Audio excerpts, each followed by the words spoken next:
Assalamualaikum warahmatullahi wabarakatuh. Saya Muhammad Alfi Yusril Al-Fadil. Di sini saya akan mengerjakan tugas teknologi alat berat, yaitu menjawab pertanyaan.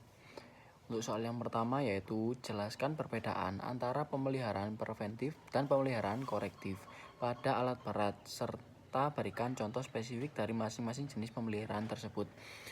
Untuk yang pertama di sini ada pemeliharaan preventif, yaitu merupakan tindakan pemeliharaan yang dilakukan secara terjadwal dan rutin dengan tujuan untuk mencegah terjadinya kerusakan atau kegagalan fungsi pada alat berat. Yang kedua ada pemeliharaan korektif, yaitu tindakan pemeliharaan yang dilakukan setelah terjadi kerusakan atau kegagalan fungsi pada alat berat. Tujuannya yaitu memperbaiki atau mengembalikan kondisi alat berat ke keadaan normal agar bisa beroperasi kembali. Contoh pemeliharaan preventif itu yang pertama itu inspeksi berkala visual terhadap kebocoran pada saluran bahan bakar, sambungan injektor. Yang kedua yaitu penggantian filter bahan bakar. Yang ketiga pengecekan tekanan bahan bakar. Untuk contoh pemeliharaan korektif, yang pertama yaitu penggantian seperti pompa injeksi, kemudian perbaikan atau penggantian injektor, dan perbaikan kebocoran. Untuk soal yang kedua yaitu uraikan prosedur yang benar dalam pengembalian sampel oli untuk program analisa pelumas dan jelaskan mengapa prosedur tersebut harus dilakukan dengan cara spesifik. Di sini prosedur umum pengembalian sampel oli untuk PAP yang pertama yaitu identifikasi titik pengembalian sampel. Yang kedua yaitu mempersiapkan peralatan. Yang ketiga mengkondisikan oli, yaitu pastikan mesin oli beroperasi beberapa saat hingga oli mencapai suhu kerja normal atau kontaminan tercampur merata. Yang keempat yaitu bersihkan titik pengambilan sampel, yaitu membersihkan area sekitar titik sebelum mengambil sampel utama. Yang keenam, langkah keenam yaitu mengambil sampel. Kemudian yang ketujuh menutup rapat botol sampel. Kemudian yang kedelapan memberi label sampel. Terus mengapa kok prosedur ini harus spesifik?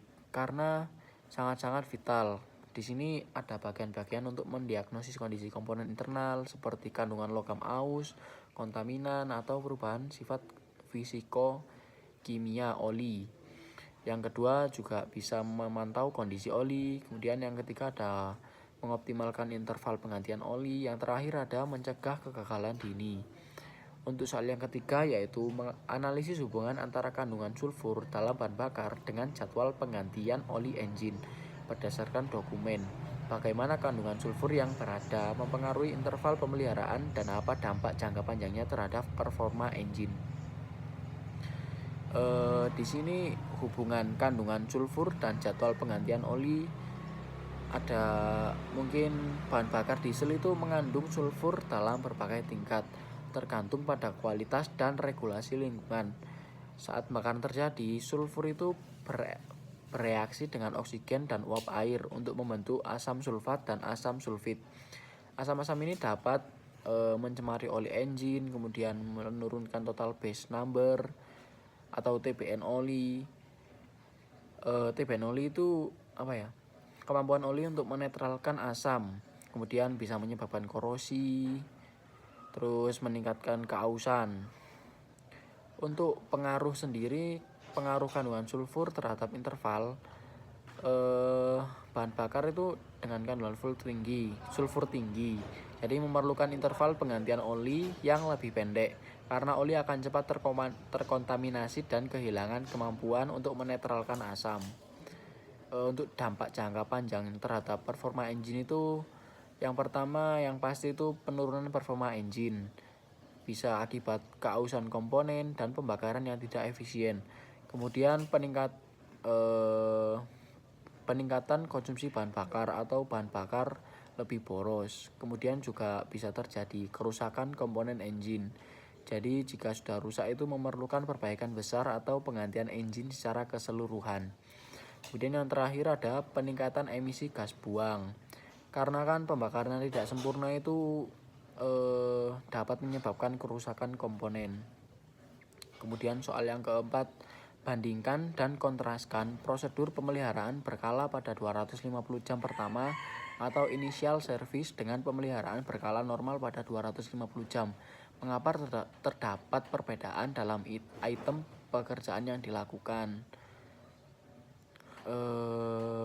Mungkin perbandingan yang pertama, perbandingan dan kontras prosedur pemeliharaan. Initial service pada 250 jam pertama, fokus utamanya itu penghilangan residu produksi, penyesuaian awal komponen, identifikasi dan koreksi masalah dini. Kemudian untuk perbandingan berkala normal 250 jam, fokus utamanya itu pemeliharaan rutin, penggantian komponen aus, pelumasan dan inspeksi umum. Terus mengapa kok terdapat perbedaan dalam item pekerjaan? Perbedaan dalam item pekerjaan yang dilakukan antara initial service dan service berkala normal pada 250 km itu disebabkan oleh beberapa faktor. Faktor yang pertama itu masa break-in atau penyesuaian awal. Pada 250 jam pertama pengoperasian, komponen-komponen mesin dalam sistem alat berat masih dalam masa penyesuaian. Proses ini menghasilkan lebih banyak partikel aus dan dapat menyebabkan sedikit perubahan pada penyetelan awal. Jadi initial service ini bertujuan untuk menghilangkan residu dan melakukan penyesuaian ulang jika dilakukan. Soal yang kelima yaitu evaluasi kelebihan dan kekurangan dari pendekatan condition based maintenance dibandingkan dengan schedule overhaul. Dalam situasi operasional seperti apa, masing-masing pendekatan tersebut lebih efektif untuk diterapkan.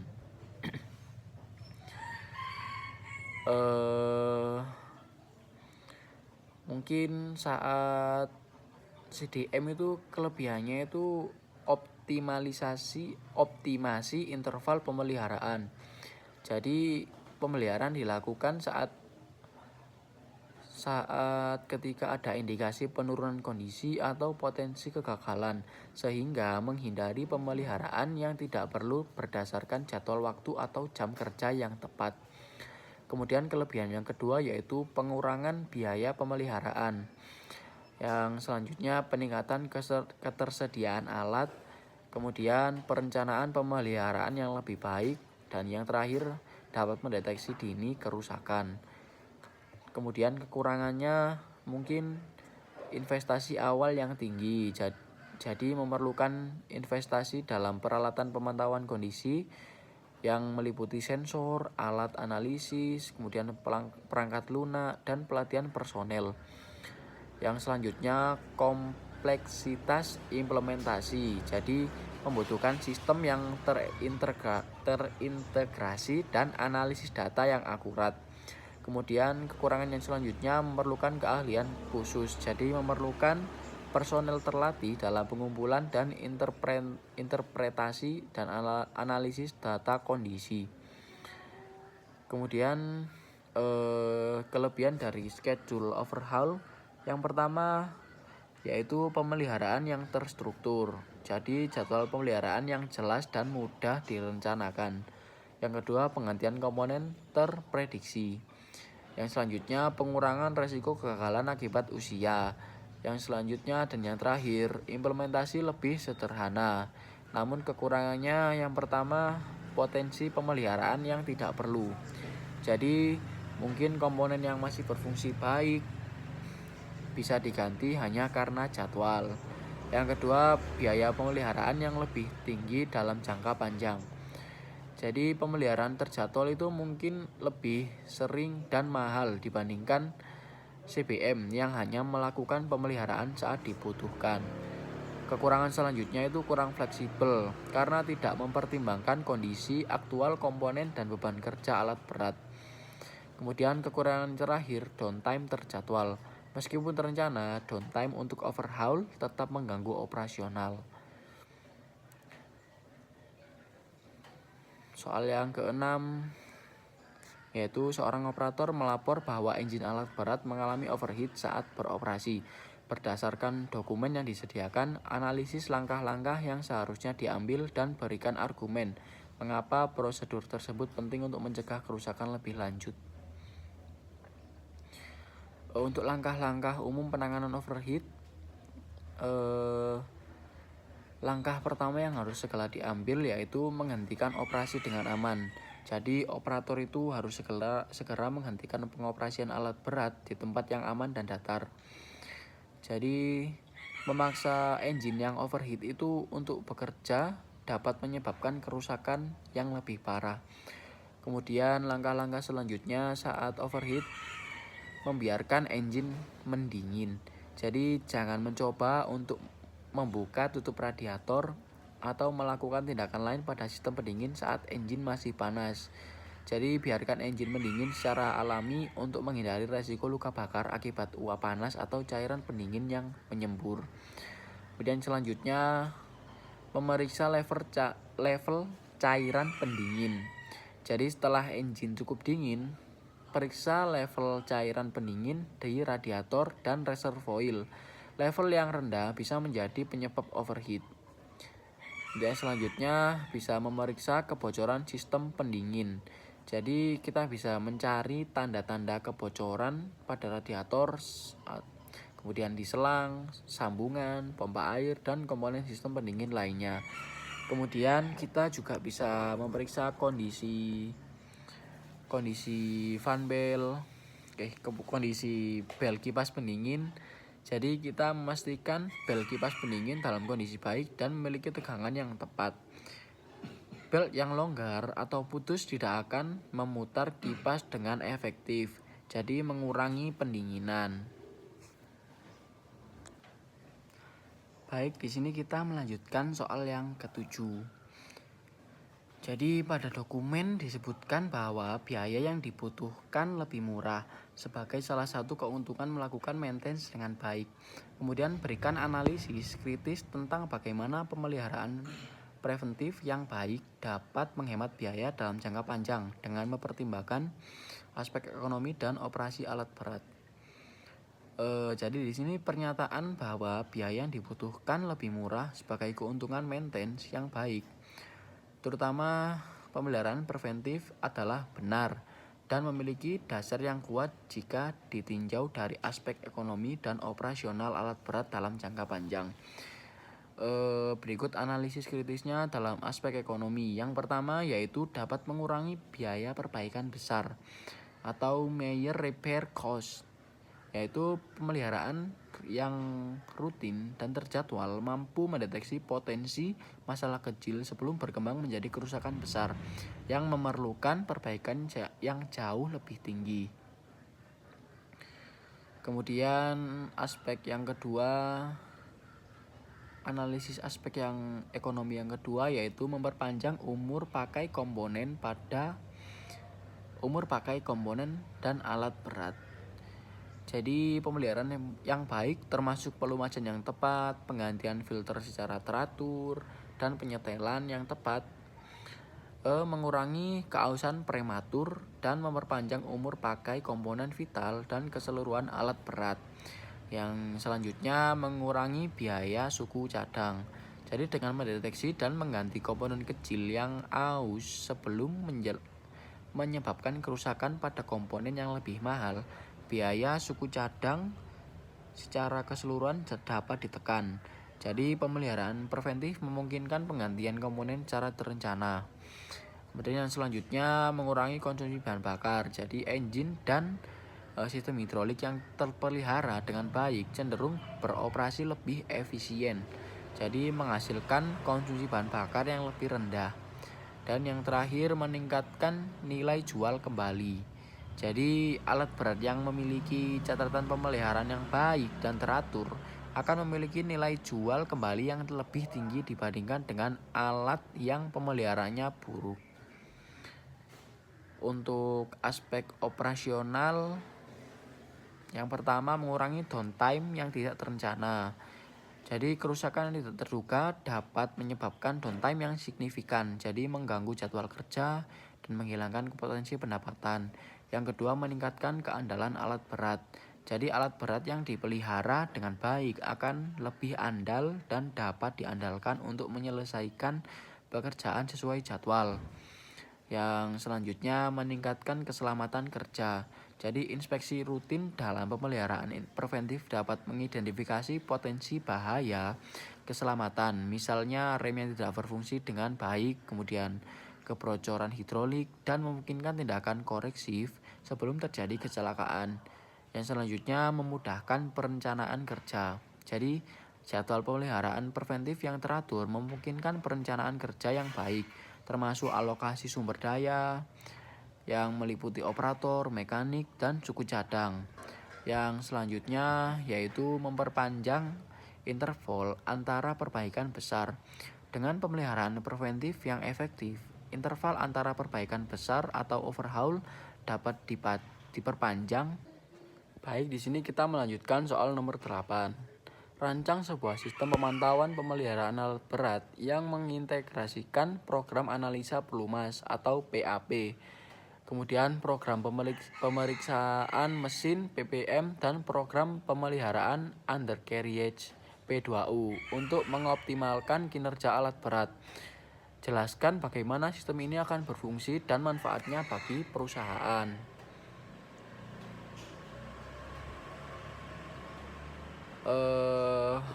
Untuk komponen modul program analisa pelumas atau PAP,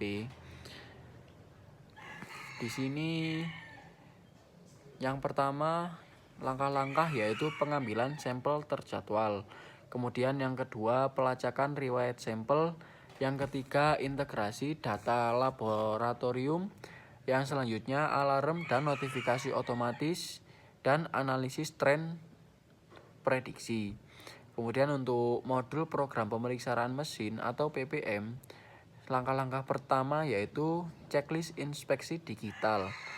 Yang selanjutnya pelaporan kerusakan digital. Yang ketiga pelacakan status tindakan perbaikan. Dan yang terakhir riwayat pemeriksaan dan perbaikan.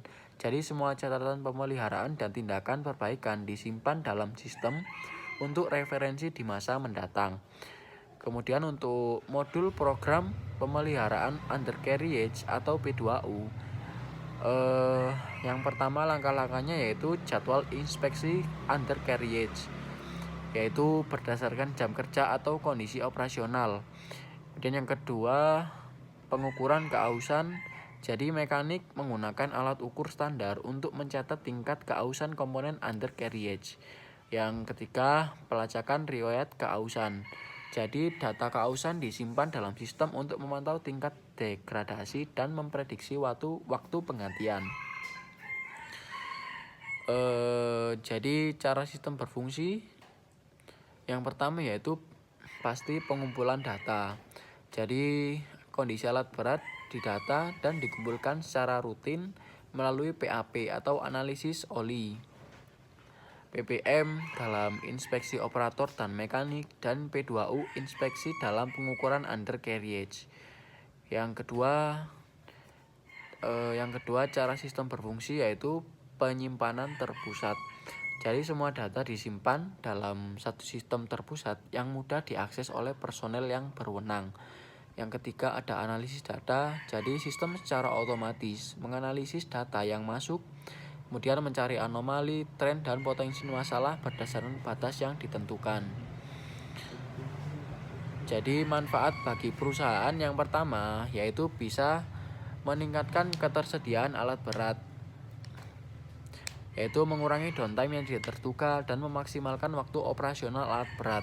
Yang kedua yaitu pengurangan biaya pemeliharaan, mengoptimalkan interval pemeliharaan, mencegah kerusakan besar, dan mengurangi biaya suku cadang yang tidak perlu.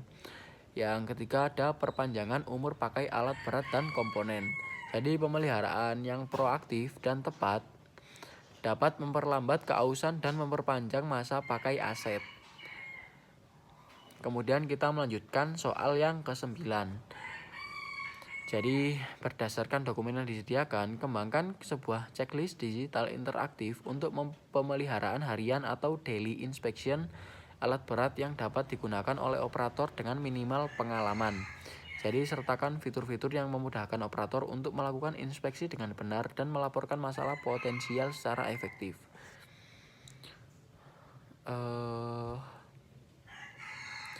Fitur-fitur pertama yaitu identifikasi alat berat. Jadi operator itu bisa memilih atau memindai kode QR alat berat yang akan diinspeksi. Yang kedua, informasi dasar alat berat atau jenis, meliputi jenis, model, nomor seri. Jadi ditampilkan secara otomatis. Fitur-fitur kedua yaitu panduan visual. Setiap item inspeksi dilengkapi dengan icon atau gambar yang jelas untuk memudahkan pemahaman, terutama bagi operator dengan minimal pengalaman.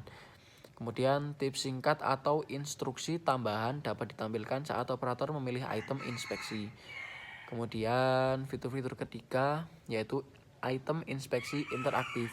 Contohnya sistem bahan bakar berdasarkan dokumen, kemudian level bahan bakar, kebocoran bahan bakar, kondisi selang atau sambungan bahan bakar, kemudian kondisi filter bahan bakar, dan lain-lain.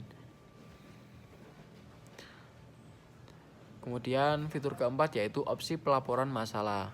Jadi jika operator memiliki opsi atau kondisi yang tidak baik, dalam kolom tambahan akan muncul untuk memberikan detail lebih lanjut seperti lokasi, deskripsi, suara abnormal, dan lain-lain.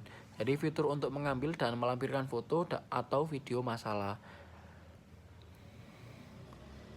Untuk manfaat sendiri bisa memudahkan inspeksi, bisa membuat pelaporan lebih efektif, kemudian peningkatan komunikasi dan dokumentasi yang lebih baik.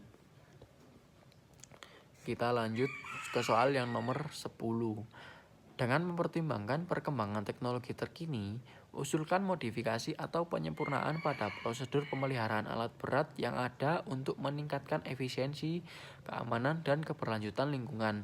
Berikan justifikasi untuk setiap usulan yang Anda berikan. Jadi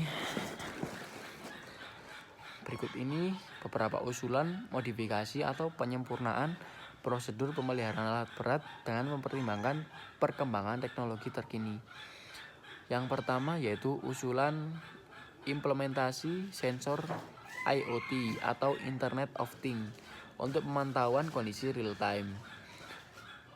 Jadi pasang sensor pada komponen-komponen kritikal, misalnya engine, hidrolik, transmisi, undercarriage untuk memantau parameter seperti suhu, tekanan, vibrasi, level cairan, dan keausan secara real time. Untuk justifikasinya, efisiensi data real time memungkinkan transisi dari pemeliharaan berbasis waktu atau jam kerja ke condition based maintenance atau CBM yang lebih efisien. Pemeliharaan hanya dilakukan saat dibutuhkan berdasarkan kondisi aktual komponen. Kemudian untuk keamanannya, sensor dapat mendeteksi kondisi abnormal yang berpotensi membahayakan, misalnya overheat, tekanan hidrolik berlebih, dan memberikan peringatan dini. Untuk keberlanjutannya, optimasi interval penggantian oli dan komponen berdasarkan data kondisi, mengurangi limbah dan penggunaan sumber daya yang tidak perlu. Kemudian terakhir, penggunaan drone untuk inspeksi visual. Jadi bisa menggunakan drone yang dilengkapi kamera resolusi yang tinggi. Jadi bisa menginspeksi secara virtual dan secara real time. Mungkin sekian dari saya. Mohon maaf jika ada kurang lebihnya. Assalamualaikum warahmatullahi wabarakatuh.